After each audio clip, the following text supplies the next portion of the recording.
Hey guys, what's up? Good morning. So today I'm going to show you guys what all bikes that I own, and we're going to do some work on on my boy's Banshee. Fixing to insert that clip here when I get done talking to you. I'm going to start doing videos on all my bikes, the ones that we just talked about a while ago. And the way you'll be able to know which ones are which is the Banshee videos are going to stay the same. The thumbnail, it's going to have the black checkerboard background or whatever with the yellow font on top. All my Raptor videos are going to be the black with like the gray circle in the middle and the lime green font. The YFZ videos I'll do different. The YZ videos I'll do something different. That way, when you guys see them or whatever, you'll know right away what it is just by the appearance of the thumbnail. So I'm gonna go get the familia some breakfast. We'll come back. We'll get started, guys. So hang in there. We took it riding a couple weeks ago out to a birthday party for one of his friends, and it was really nasty out there and muddy. And I do not put my bikes through that kind of crap just because it's so hard on them.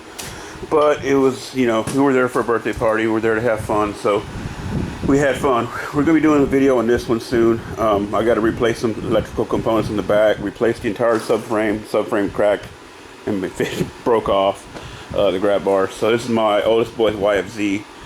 His bike, you can tell how dirty and nasty it was out there. Even the track was nasty. I haven't cleaned this up yet, and that's a big freaking no-no. He should have got out here and cleaned it up, but hey, that's his bike, so he needs to jump on that. My youngest boy's bike, little 85, which is really too small for him now. Really nice bike. I haven't really had to work on that bike or that bike at all. My YFZ, I've really never done a story on what I own.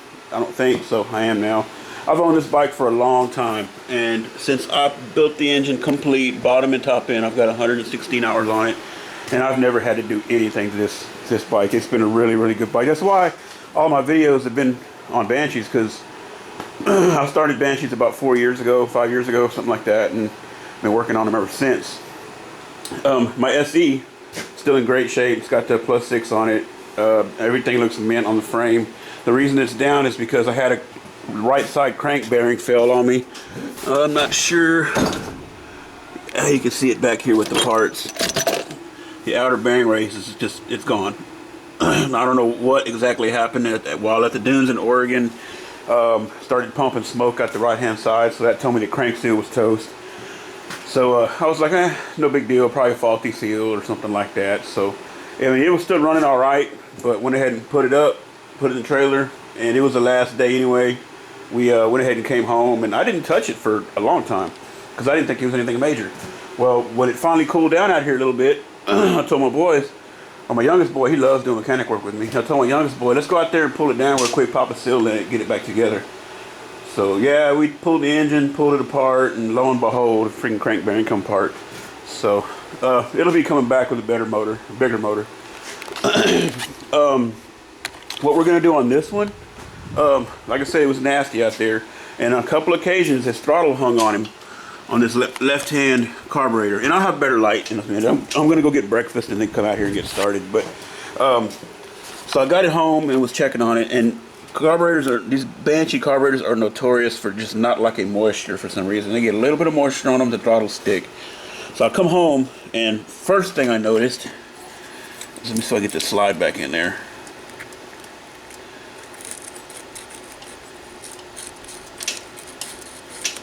Needle's not going back into place here. Let me see. There. First thing I noticed is these threads on this top are pretty well done. See there? So it probably was rattling around on there and was sucking in nasty, dirty water, which is not good on the engine at all. So this top will come right off without even screwing it off. So then I noticed that the slide itself, if you can see it, it's got a lot of slack. It's just worn slam out. Third thing I noticed, I reached down in here, and of course, you know, from all the crap getting in there, you can drag your finger down the side and just get all kind of nasty crap out of there, including sand. Well, the engine was still running fine. Hopefully it's not hurt. This is a fresh motor. My youngest boy put it together by himself with my walkthrough, and we ran it here a little bit. When I say a little bit, I mean about a week on and off, just heat cycled it basically. We took it straight to Oregon. We got there and we rode it 5 or 6 days up there non-stop every day. We didn't even have to adjust the air screws. This bike ran phenomenal. It ran really good. So I'm hoping the top end's not hurt on this one. But what we're gonna do is we're gonna pull that carburetor off. We're going to replace it with one that's got good threads on top. We're going to swap everything from this carburetor into the other carburetor. We're gonna go ahead and inspect the well, we're not going to inspect the top end, but we're going to do a compression test on it and be sure that the compression is still even, just to verify that the engine's still good. So it's not good, but still healthy anyway. If the compression's kind of wonky, then I'm probably going to plan on just redoing the top end a little later on, because like I said, it's still running great. So hopefully we're good there. So that's a long enough intro. It's enough talking. I'm going to go get some breakfast for me and the familia, and we'll get started.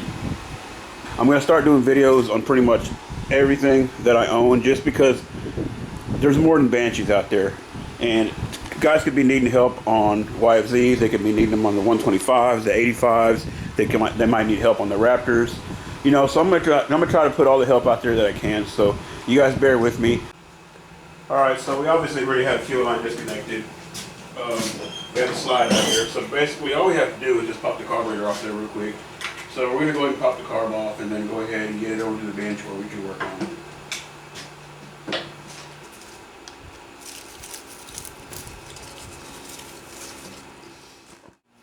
There we go. That old nasty carburetor off of there. Pull that vent line out. And then we're going to go ahead and take this slide off here real quick. I hate this throttle cable. It's an aftermarket cable. It almost feels like it's just too short. I'm going to see if I have another OEM one I can put on there. I just gave one to a buddy of mine that needed one, so otherwise I had a brand new one. Just going to shake that retainer out of there and pull all that good stuff off. And I'm going to show you guys what the inside of this slide looks like. That's the top part.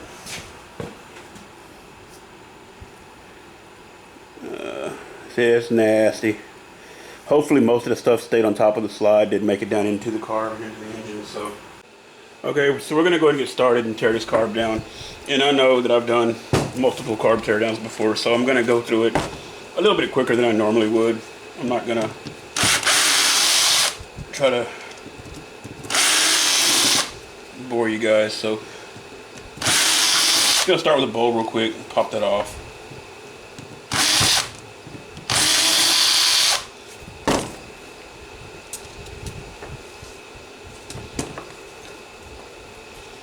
Okay, so the bowl, you know, the exterior is, of course, rough. The inside doesn't look bad. There's no dirt or sand inside the carburetor that I can tell, which, I mean, I kind of knew that because it wasn't flooding out or anything like that. It was just that slide was sticking on him here and there. So we're going to go ahead and just knock all the guts out of this real quick, so we can go ahead and get the new body on the table. And this is a 12mm on this choke. Then we're going to go ahead and take it and move our air screw. If you have an air screw, behind the air screw you can have a small spring right there. Now we'll go ahead and knock this float pin out of here. Okay!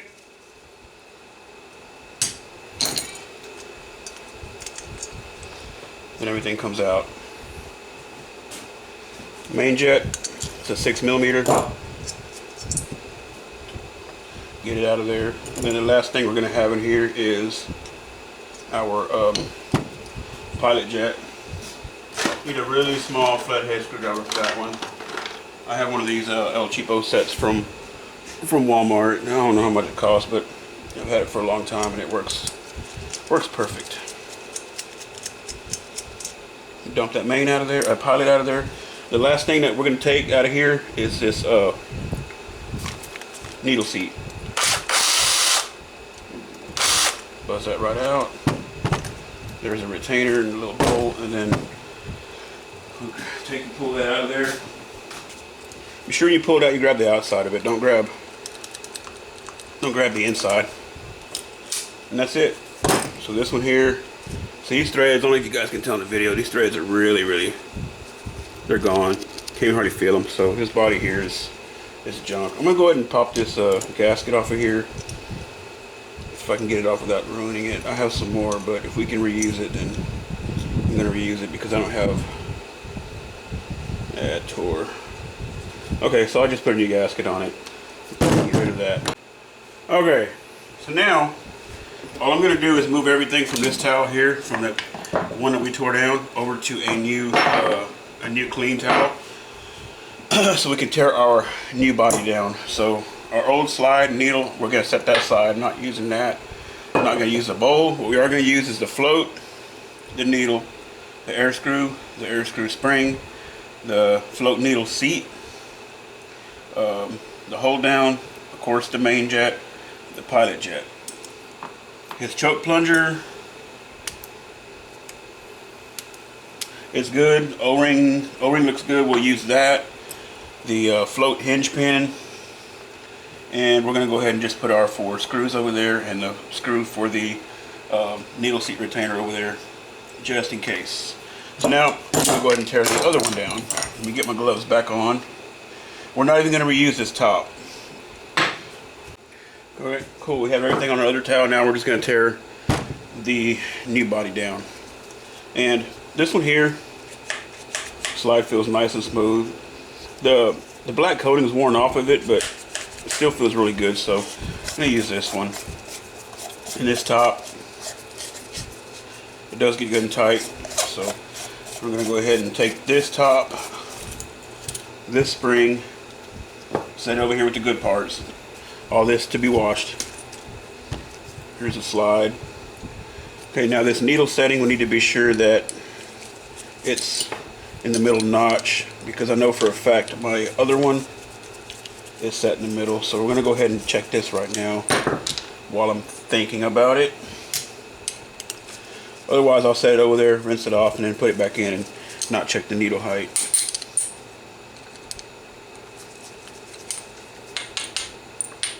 There we go. This needle is set 1, 2, 3. Yeah, this needle is set where it needs to be. So we're going to set the needle, the slide, the little retainer deal, and the 2 screws over there in a good pile. We'll pull this. See, this choke doesn't stay like it should at the half choke position. So this one's no good. So we're going to go ahead and take it out. It's got to come out anyway, but take it out. We're going to chunk it to the junk pile. Then we'll pull these old ugly vent lines off of here. And then we're going to put the bowl off. Well, let's go ahead and get the outside. And this one here, yeah, we're going to have to do the delete on this one because mine's done already and this one's not. So that's another thing we're going to have to do. So I'm going to go ahead and pull the air screw out of it real quick.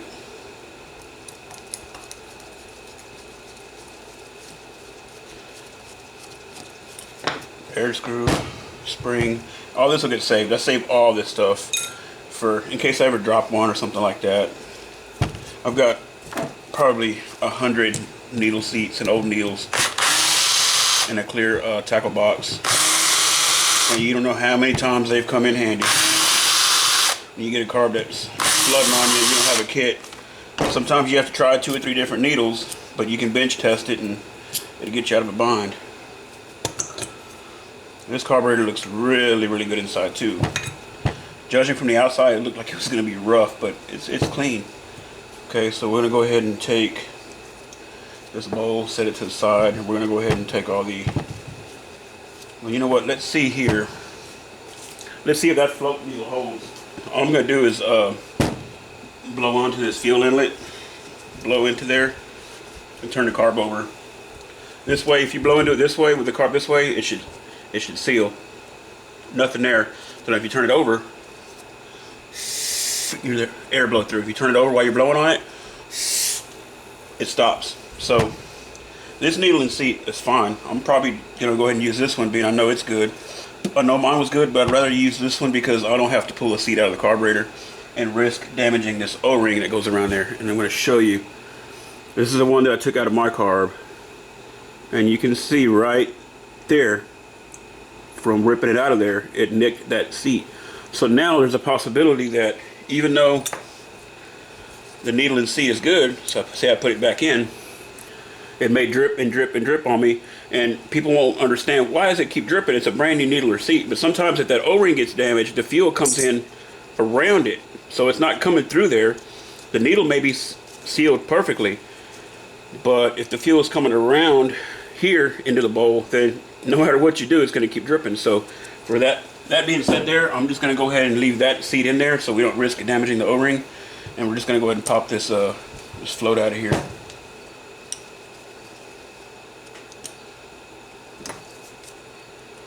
Hope y'all can see. Okay, so we're going to keep this pin, this float, and this needle. So now I'm going to go to my good pile and remove the float, the needle, and the seat, and move it over to the junk pile. And transfer this to the good pile, along with the hinge pin.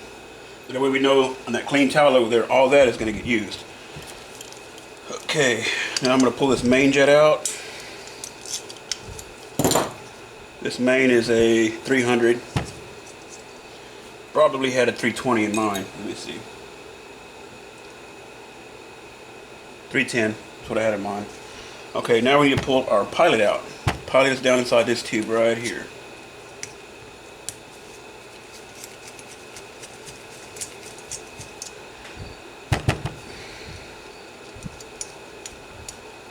Usually if you spin these until you hear that click, that's when it's all the way out, and you should be able to dump it right out. I don't know if I can see this with my old eyes or not. This looks like it's a 25, I believe. Put that in the old bowl. And now again, we're going to leave this gasket alone, and we're going to leave the needle seat alone. You see how clean that is? What I'm probably going to do is take and put the bowl back on it, snug it up, and I'm going to pressure wash the heck out of it. I got a little trick that I do. I got a one of those old plastic board and milk crates with, you know, all the holes in it. I drop the carb in there, and I have a little driveway here. What I do, I just pressure wash it inside that crate, and it lets all the excess water blow through. Doesn't splash back at me. Doesn't blow the carburetor away. Keeps it in there, and it'll get this baby clean. I'll show you guys. First, we're going to go ahead and do the towards the lead. All right, so here we are at the vise. Now we're going to go ahead and drill this carburetor out, and I'm going to put it in. Before we drill it, I have to take a little bit of material off of there, so I'm going to put it in my vise. We always do like that. It's not tight. Still moves around just a little bit. See, it's just to the point there that it doesn't wiggle around. Now, I think last time I've done one of these, I used my bench grinder. This time I'm going to use what they call an aluminum carbide bit or deburr. Everybody calls them something different. This is what a steel one looks like for, you know, metal. This is what an aluminum looks like. Aluminum one looks like. It's for softer material, and it's really, really fast. So I'm going to go ahead and take this down a little bit so we know that our idle screw is going to be long enough. Let me show you guys how it works.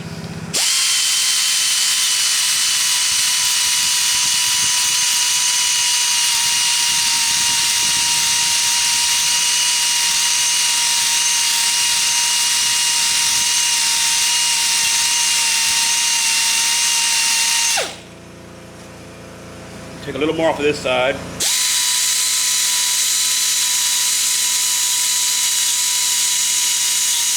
And I'm barely touching it because it's so quick. A little bit more here. There we go. Let me get a shot of that so you guys can see.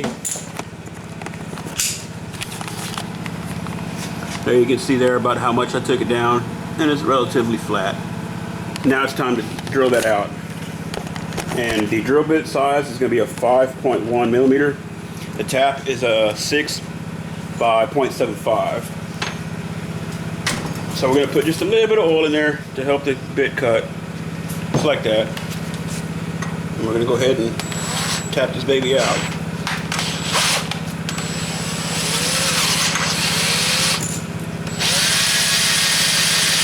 You don't have to push real hard. It's soft, it'll cut through. There it goes. When you feel your drill start to bind, back off and take your time. There it is. Step one, done. I'm going to take and blow off this excess material here. Blow it off my bit real quick so it'll be clean next time. Okay? The next thing we do is tap it out.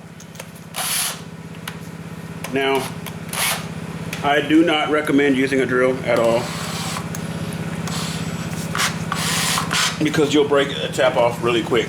If you have a T-handle for your tap, definitely use a T-handle. If you have a drill bit, if you have a drill and you're going to use that, be very, very careful, because once you break a tap off in anything, you're not going to get it out.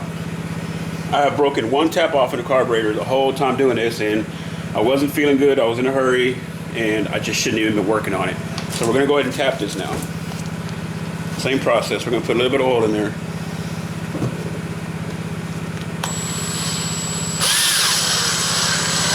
When you feel it bind, you back out. Same process with a T-handle. You go back and forth. And I'm barely pushing that trigger. I'm going to stop, and I'm going to go ahead and hook my blow gun up, and I'm going to keep that cleaned out, so it's not galling up and binding in there.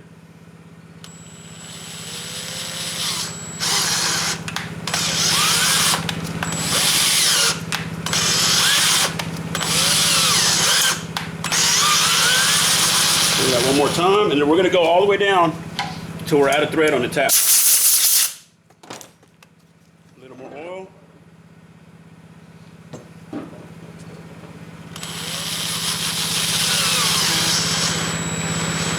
I think we're almost through. Yep, we're through now. There we go. Now we back it out, and we're done. I'm going to blow my tap off so it's clean for next time. Blow the body out. Okay. Take my tap out of my drill so it doesn't fall over and break on me. Now I'm going to take this out of here, go back under the light over there, and show you what it looks like. Alright, here's the carb, here's the finished product.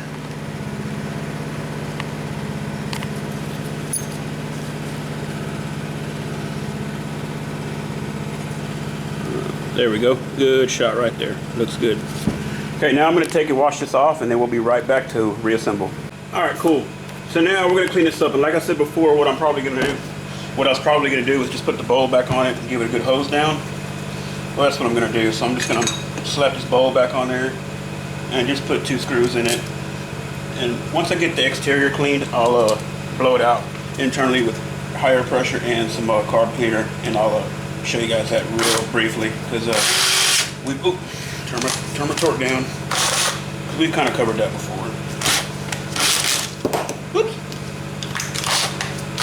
Black and Decker always falling apart on me. There we go.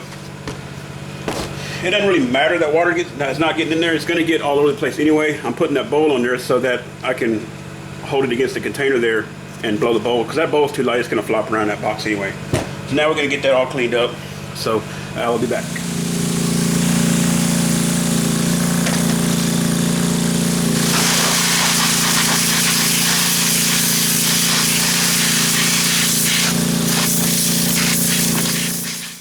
Alright, so we got it washed off real quick. Now I'm just blowing it off real quick, getting the water off of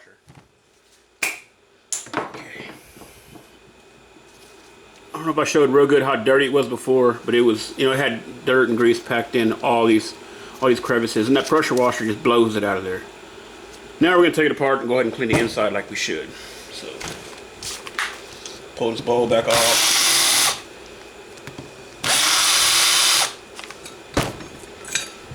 You can see all the water that's in there, no big deal. We're going to take a carb cleaner and just hose it all out. I'm going to do it over here, away from my table, but I'm going to hose it off real quick. And what you want to pay attention to when you do this, take your straw. Get my straw off of here. Take your straw, wear eyeglasses, wear something, or look away when you do this, because if it gets in your eyes, it burns. Take your straw, blow through all these ports. Blow through here, blow down through here. Be sure you blow through here. This is your pilot, and be sure you get liquid coming out of here. Blow back this way, blow through every hole you can find. Blow down through here. This is your choke pickup tube where you get fuel for your choke. You need to be sure every passage is clear. Actually, while I'm thinking about it, right in here in this large hole, there's an air jet. We're going to go ahead and pull that out of there.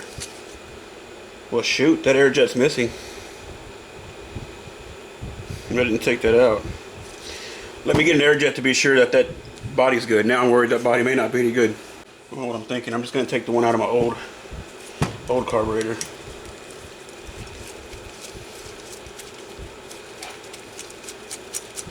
There's an air jet in here. It's a 1.6.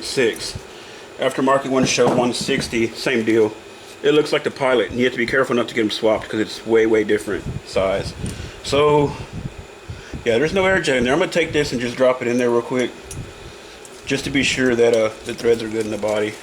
Yeah, they're good. Okay, now I can go ahead and take this air jet out, and what I'm going to do is lay it in my good pile. And then what I was saying, just blow through every hole you can find. Blow through there with your straw and be sure fluid passes out of the other side. Then when you get done with that, use air pressure to blow through every hole. I'm going to do that real quick, and then we're going to get this puppy together. Alright, I got this all blown out and cleaned up. There's a little bit of oxidation or corrosion right here where it goes into the boot. I'm just going to take and bump that on the wire wheel real fast. Alright, you can probably still hear my wire wheels cooling down. So I just took and just buffed it off just to be sure that it's clean. There's no crust right there, so we get a nice leak-free seal. So now you can see how clean everything is. And this took 5 minutes tops to clean up with the help of that pressure washer. So if you have a pressure washer, there's an idea for you. Okay, let's go ahead and get this together. I want to show you something real quick in this bowl before I switch over to a clean towel. Inside this carburetor, now remember, this is the choke side. So this sits on this way. So facing the engine, there's going to be this little brass BB right here that tells you that that is a choke bowl. Inside this hole right here is a small jet. Let's see if I can get it out of there. Yeah. Now this screwdriver literally barely reaches. See there? But I'm going to take it out and show you what it looks like. There. I'm going to see. Where is it at? Right here. I'm going to try to zoom in on this on my hand so you can see what it looks like. It doesn't look like an air jet or a Pilot jet. There. That would be called the starter jet or the choke jet, whatever Yamaha feels like calling it in their microfiche. So you just need to be sure that this jet is clear, because if this jet is plugged up, your choke is not going to do anything. It's going to be non-existent. So be sure that that passage is clear. Be sure that the passage below it is clear. See how when I blow liquid into there, you see it come up here? So we know that passage is clear. We need to be sure this tube right here, this brass tube, is clear, which I already did. Blow through there, be sure you get coolant out of there. Liquid out of there. I'm saying liquid because I don't know what you're going to be using, carb cleaner, brake cleaner, any of that sort of stuff. When you blow through it, it should come out of your choke passage. Don't have it aimed this way because it's going to blow right up at you. Watch this. See there? Okay, so now I'll explain the choke circuit. Be sure that's clean. Choke jet. I'm trying to see if it's clear. Choke jet's good and clear, so I'm going to go ahead and set this back into the bowl.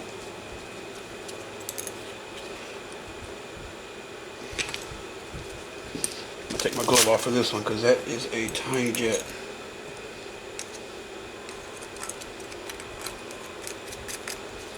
Okay, got it back in there. Now we're going to go ahead and switch over to a clean towel. Be sure all of our screws are clean, and we're going to put this together. Alright, cool. So now we have our clean work area. And I like using B12. It's kind of high dollar. Well, I paid this is what I paid for it.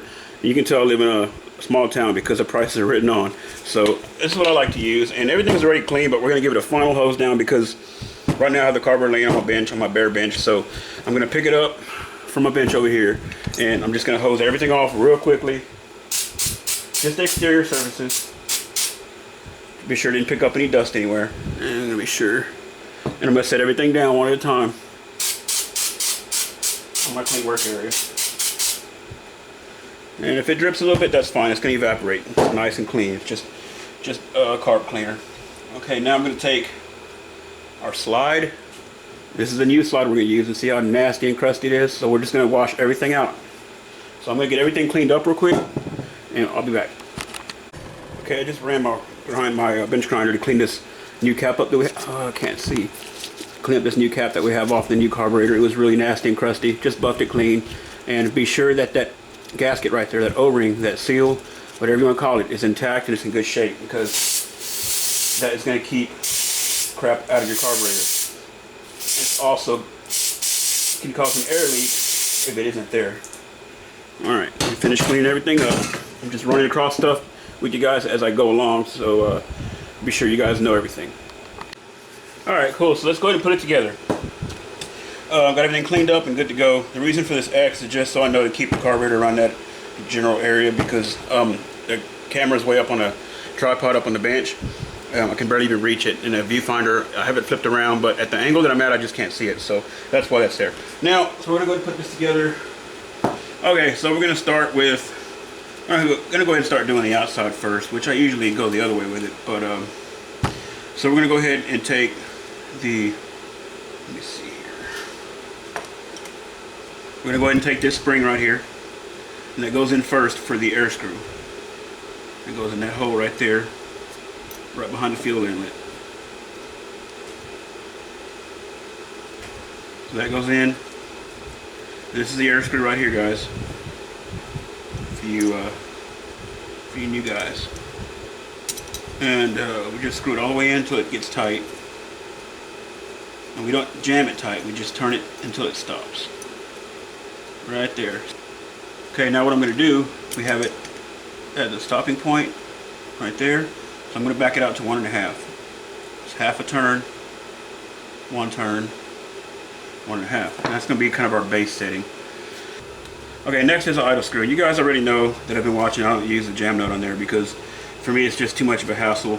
Because when you're trying to get them synced and you use that little gauge, the slightest turn of it is going to screw it up. So when you're trying to hold it with a screwdriver and jam the nut, you end up bumping it. I've used blue Loctite on them ever since I've started this, kind of like, just like that. And go ahead and put them in, and that's always worked really good. It offers a little bit of resistance, keeps them from backing out, and you can still adjust them. So I'm just going to run this idle screw in, and I've got the slide in there. Let's see. I've got the slide in there, no needle or nothing yet. I just have it in there so that I can get my idle screw where it needs to be. And what I do is just screw it in until it just starts to touch the slide. And it's just touching the slide right there. So I'm going to count 2.5 turns from there. So that's half, 1, 1.5, 2, 2.5. And that screw is already getting snug from that Loctite. So now our idle screw is set pretty good. Should fire up and run pretty decent right there. Then I can sync it. You don't have to do it that way if you don't want to, but this way it makes it a lot easier. You don't have to scurry around for a screwdriver trying to trying to keep it running long enough to screw it in. Okay, so idle screw is in, air screw is in. We'll go ahead and put our choke plunger in there.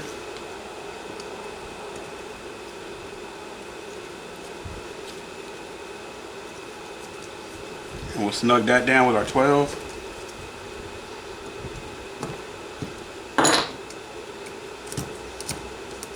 Nice.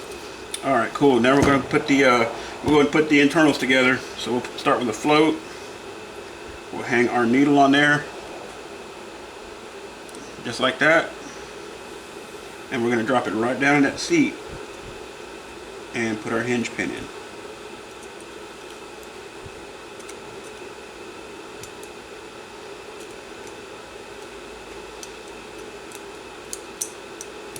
There we go. That's all the way in. We give this a little tap. Some of them you need to press in there with a little needle nose or something. This one went right in there. So now our float is in. We're going to go ahead and put in our main jet. Now, my main jet, the little brass seat stayed on there. So if yours didn't, be sure you put the little brass seat on there. Go ahead and put it in there. Get a little snug, not too much. Break it off. Then we have, see if you guys can see. You put them over here. We have 2 jets left over. We have this one here, which is the air jet, and the longer one is a pilot. So the pilot we need to put in this hole right here. That's where your pilot goes. We're going to snug that down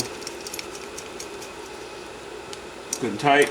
Now, as far as float height, I'm not going to use a tool this time because not everybody has tools, so I'm going to show you guys how to do it without it, which I've already got a short video on it. If you'll search Yamaha Banshee float height, you'll find it.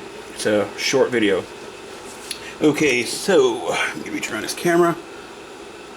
See this vertical, this horizontal line right here? Alright, you see how it's a little closer to the surface here than it is back here? This float could stand to come up a little bit, right about there. So all you need to do that is bend this tab right here down. So I'm going to lift up on the float just a hair on both sides, and I'm going to push down on that tab.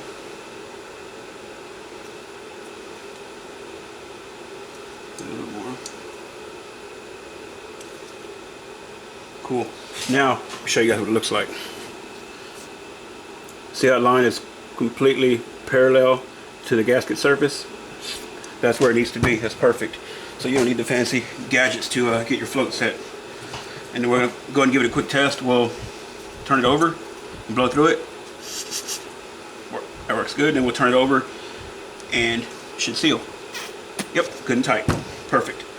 Okay, now I don't have a splash guard. Didn't have it to begin with, so I'm not going to put it in there.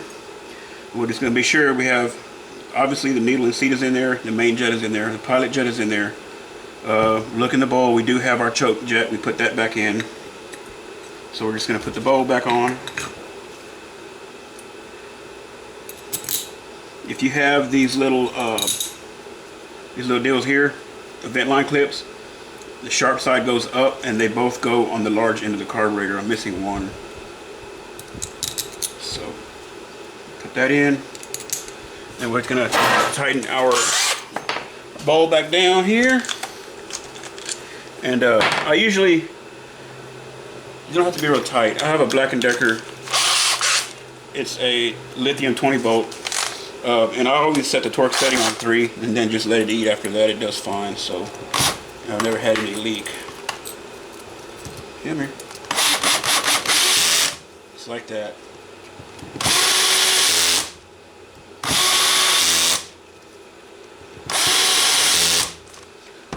See what we have here. We have a nice, freshly cleaned up carburetor. I'd say rebuilt, but it's not really rebuilt. So now we're just going to reassemble our slide, and we're going to be ready to put this puppy back on the bike. So we're going to take our slide here, our needle. We verified that the setting is going to be the same as the other. I know for a fact it's on the middle clip, middle groove. Middle groove is just, there's 5 grooves on there. 1, 2, 3, 4, 5. The middle one is just what it sounds like. It's either, you can hear the term third from the top or middle groove. Slide it in, drop it in the hole.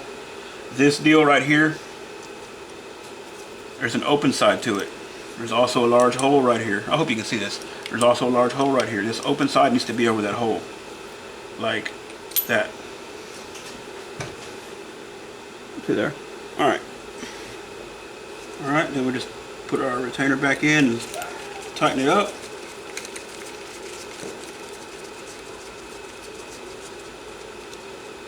Leave that one a little bit loose here to be sure I get this other one lined up.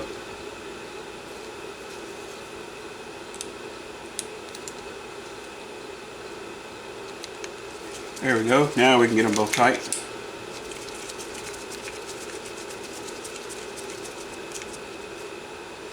Oh, that one's tight. And that one's tight.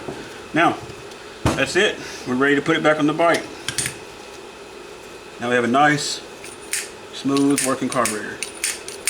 So we're going to go back over there and put this back together and get her started up.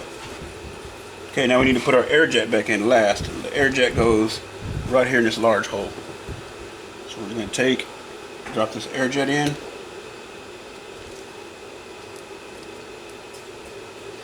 It'd be hard to do with gloves sometimes. And that's it. Then we're done. We've got a nice, smooth operating carb. Look at there. Just like the doctor ordered. So now we're going to go back and put it back on the bike, get it started up. Okay, I'm back. Freaking my camera fell off the workbench.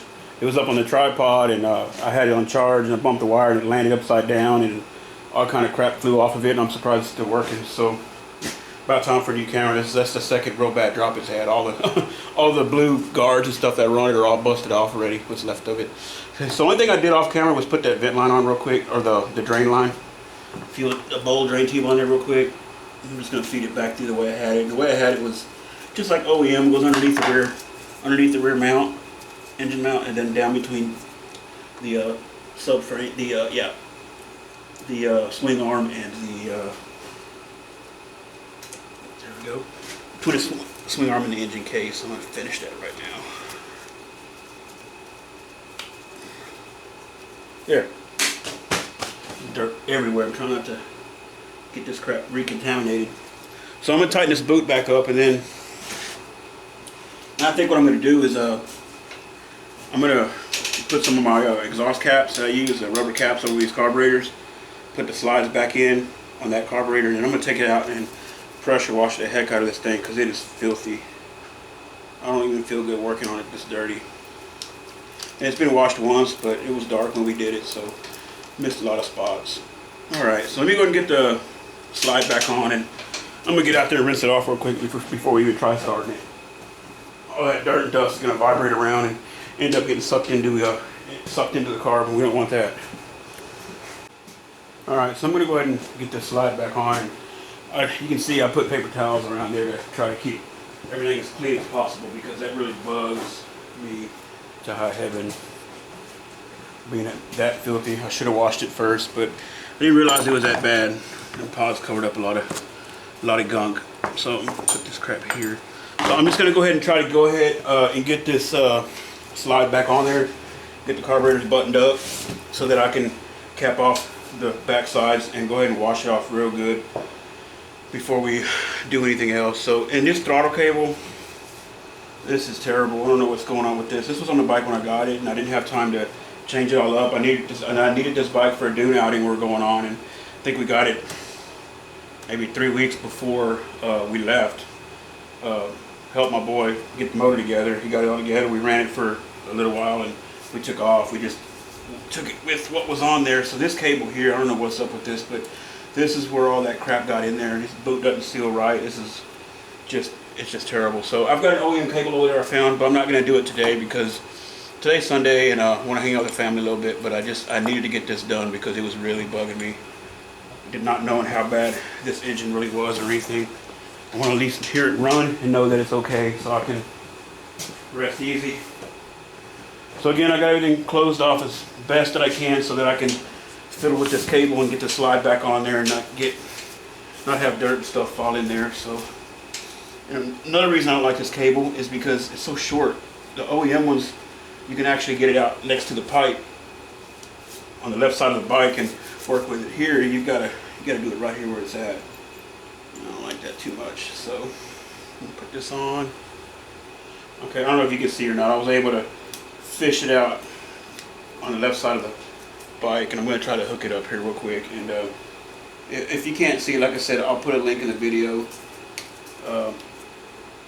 to a really good video. A link in the description. I'm sorry, I can't multitask with the crap. I'll put a link in the description to another video that shows really well how this slide retainer assembly goes. It's not real hard, but if you've never done it before, it can be tricky.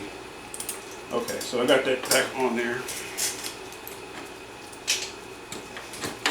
That ridiculous setup. I hate this.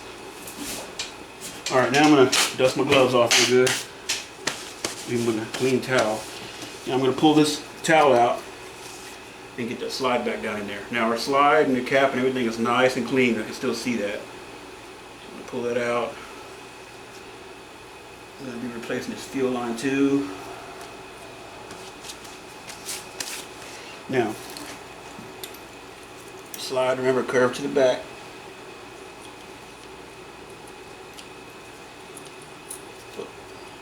Drop right in there. And then we'll screw this cap down.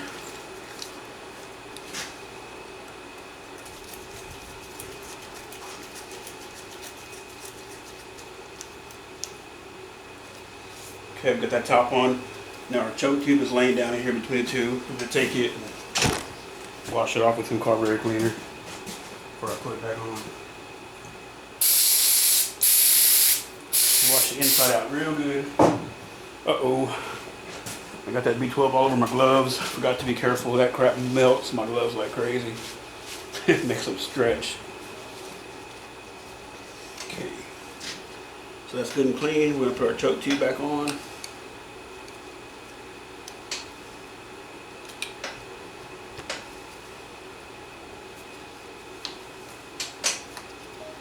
Alright, cool. And now you can tell this is some weird setup here. I don't know what is going on there, but definitely have to address that. So now let's see. Now they move evenly. Not evenly, but now they move smoothly like they should. Of course, they're out of sync. We're going to have to fix that. But now, that left one's not getting stuck anymore. So I'm going to go ahead and wrap this thing up, get it good and clean. I'm going to move this floor jack out of the way. I'm going to go ahead and hose out this existing fuel line real quick. Slide it on there. And that way the carb inlets are covered and we won't get water in there. And I'm just going to wash this thing off really good before we continue.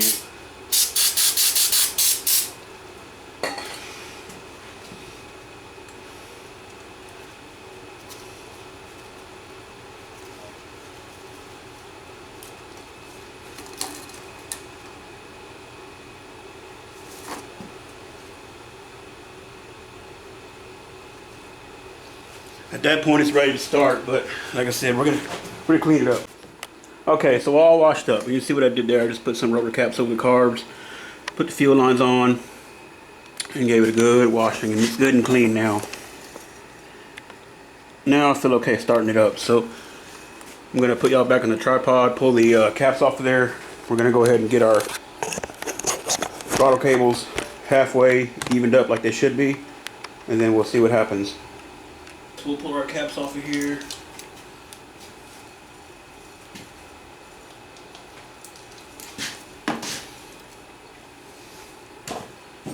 Alright, now we're going to see what's up with those slides. So we see that left one, the one we just replaced, removes way sooner than the right one. So all we're going to do is run this top adjuster down.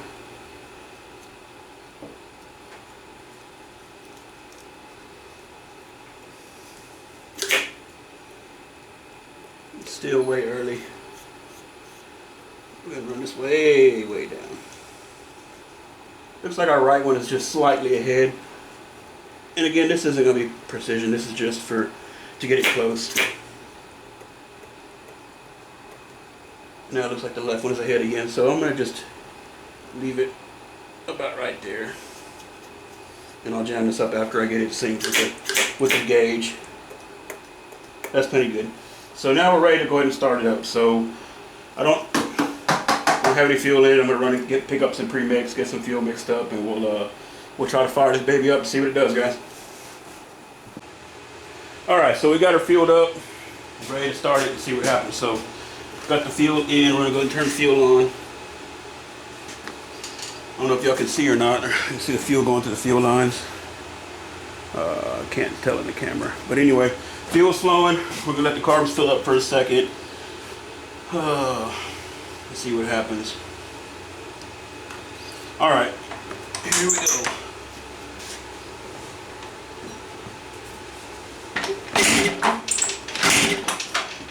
Choke real quick.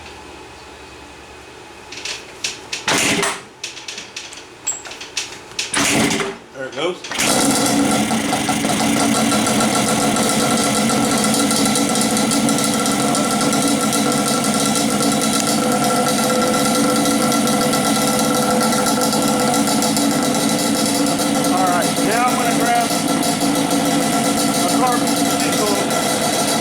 See how close we are.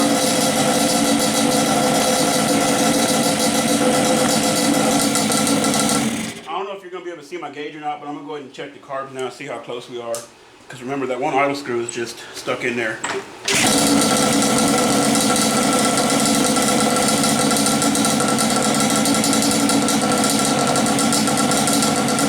so this right-hand carburetor is going about 7. Then the one that's on, about 5, but it's go up a little bit.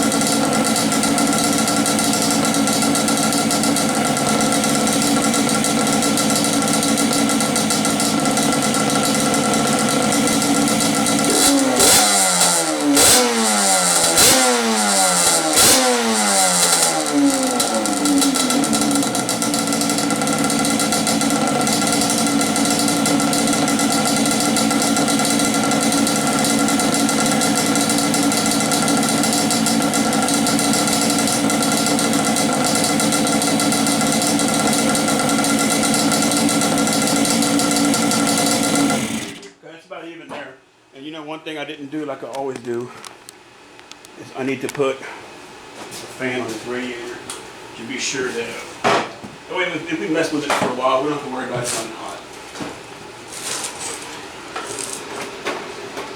There we go. And let me show you guys this too. If you don't have a temp gauge and you're kind of paranoid about what you know, how hot is it, run down to the auto parts store and pick up one of these. It comes with a little pencil you can put it in. All it is an AC thermometer. And it'll fit right in between the cooling fins on the radiator. Pretty snug actually. Put it in there and then you'll kind of have an idea of what temp it's running. Just, you know, while you're sitting here tuning on it. That way you don't worry that it's running hot. Like right here, with the fan blowing on, it's at 90 degrees. But we just started it. But anyway, that'll kind of tell you if it's running a little too hot for comfort. So, all right. Then the next things that need attention is the air filters. They're nice and clean inside, but they've already got a few hours on them, so I'm going to clean them up. This dust here came from me throwing them around the bench, but they're good and clean inside like this should be. So I'm gonna go ahead and just clean these clean these air filters up and then put it back together, and I guess let my boy ride it and see how it does.